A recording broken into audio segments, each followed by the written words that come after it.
honourable member for Perth. Thank you, Mr Acting Speaker. Look, I think the great tragedy with this legislation has been the way it has been introduced into this place. We were promised by Tony Abbott that we would have grown-up government, but we've had anything other than grown-up government here. We have had a Prime Minister who has had a series of near-death experiences on his own admission, who has been unable to fulfil the promises that he made to the community, has been unable to pass a budget. The one area that he was perceived as having some slight advantage in was the area of national security. So what we have had happen here is a very important debate that needed to happen in our community about how we regulate data, metadata, how we control access to that data, has been suborned to the need for this Prime Minister to try to ramp himself out of the doldrums of negative territory in popularity and try to wrap himself in the flag of national security, and in that process has come in trying to wedge the Labor Party, come in with a completely and utterly inadequate bill into this place and forced everyone to work around it to try to come up with a solution. That is not the way you do grown-up government in an important area like this. What we needed to have happen is for there to be a process of community engagement where we went out and we told the community, we spoke to the community about the very, very real needs that we had both in law enforcement and in national security to access data, and that we engage the community in an complex and sophisticated way about how we were going to do that. But we had the exact opposite. We had the Prime Minister looking after his own political fortunes, thinking that he could get national security to get him over the line in a challenge by Malcolm Turnbull, and so he went for it. And we as a community are all the poorer for it. Now, I want to compliment the Labor Party. The Labor Party has sought to, in this highly imperfect setting, have sought to work out a way that we could introduce some decent community engagement with it.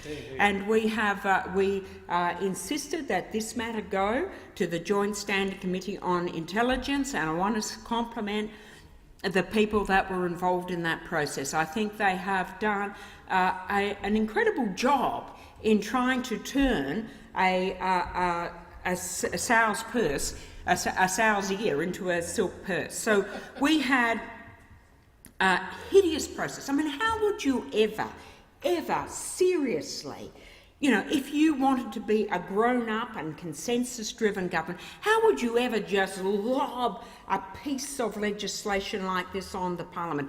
Why wouldn't you have established a green paper process beforehand? Got the industry, got all of the ISPs, got all of the telcos making a contribution of it, got the contribution from the community, got contributions from people involved in civil liberties, got the contributions for law enforcement, and try to work out some consensus. But we didn't have that, and that is why I see this bill as part of one of those unfortunate legacies of us having Tony Abbott as the Prime Minister. This is a bill that has been driven by the need for this guy to try to ramp up his credentials, to try to get national security on the agenda. Now, of course we know, and there is no doubt the evidence that was presented to the Joint Standing Committee tells us quite clearly that the intelligence agencies do access this data. But to a much greater extent, it also tells us that the law enforcement agencies access this data, and both of these groups, both the intelligence services and the law enforcement services, see the existence of metadata and the current arrangements as absolutely critical to their ability to solve crime. Now, there'll be some dispute about the degree to which that evidence could be contested, but I think it's probably pretty clear that and certainly in a range of different crimes that this data has been very significant. And it is also clear that we have got an unregulated regime, which I don't believe is acceptable. That we have something in the order, I think in 2013, we had 350,000 requests for data from over 80 separate agencies. So we've got a lot of people out there. We've got people enforcing the Dog Act. We've got people looking at parking fines. We've got a whole lot of people going in there and looking at that data. So we needed to have a mature conversation with the community about this. We needed to actually get people around to say that, guys, this is what we've got to deal with. What do you think? What do you think is the best way? We didn't get that. What we got was this piece of legislation, this shell that enabled there to be a media release, enabled the Prime Minister, who loves to wrap himself up in all the apparatus of national security, to come out there and try to play that game. And as I say, we as a community are poorer for it, and this piece of legislation has been very compromised because of that. It is quite clear we need to have that there is a case, and a good case, for data retention. And I respect the fact that our team has been able to put some boundaries around this thing, this steaming thing that arrived lobbed into the Parliament without any warning, that we have been able to put some serious constraints around it, that we have specified that the data sets that are involved are going to have to be embedded in the legislation, not something that can be prescribed subsequently by regulation. We have limited the agencies that can have access to this. We've taken it down from over 80 to 20. We have required telecommunications companies to provide customers with access to their own metadata on request. We have implemented restraints to accessing metadata for the purposes of civil proceedings.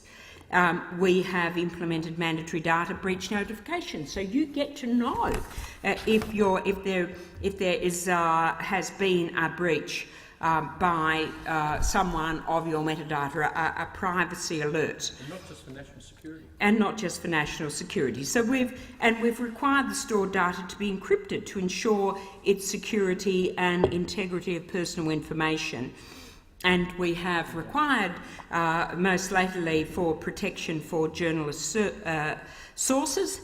And we have also introduced into this legislation a role for the Ombudsman. What that's going to be worth, I'm not sure, but the role for the Ombudsman to give some oversight. So we have worked very hard and very diligently to try to put some boundaries around this thing, to retrofit a very, very flawed document.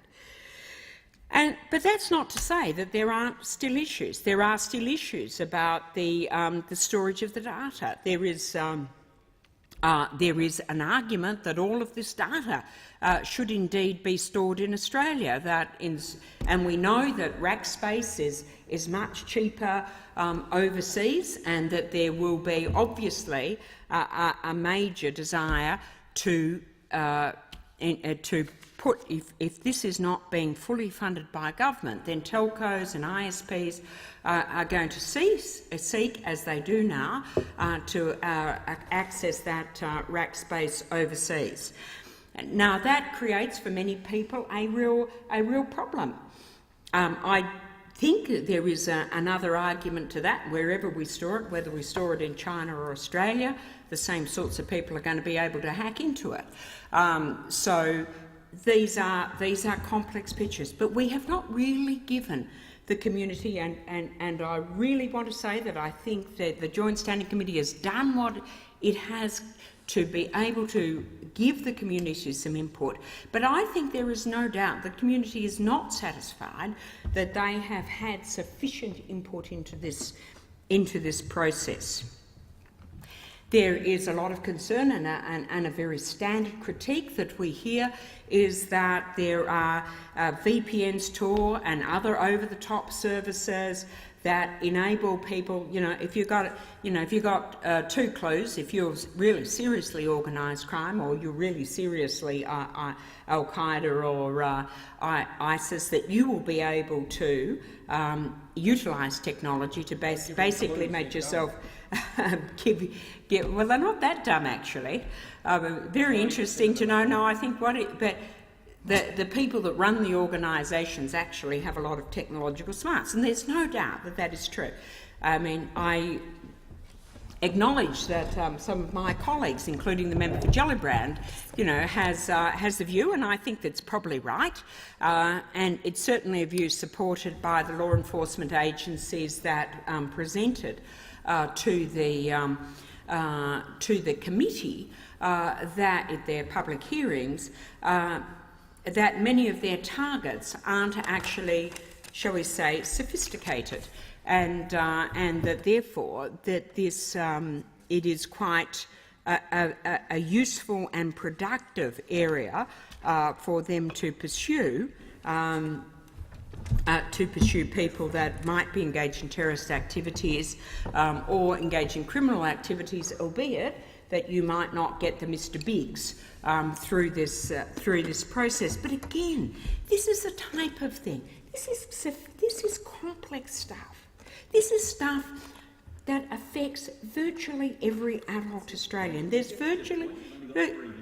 Well, I think I've got to my point, and my point is that your side has compromised a real and important debate in this country on data retention, because you've got a Prime Minister who is absolutely struggling, who just simply lacks the intellectual and moral calibre to be a Prime Minister of this country, who introduces a piece of legislation to try to ramp up his failing stocks within the electorate, and we are trying to rescue that. We are trying to set the proper balance for the Australian community to ensure that we protect the interests of the Australian community, but allow, I'll tell you what, mate, don't you worry, we've had 38 amendments. There's 38 amendments in this bill that would not have been here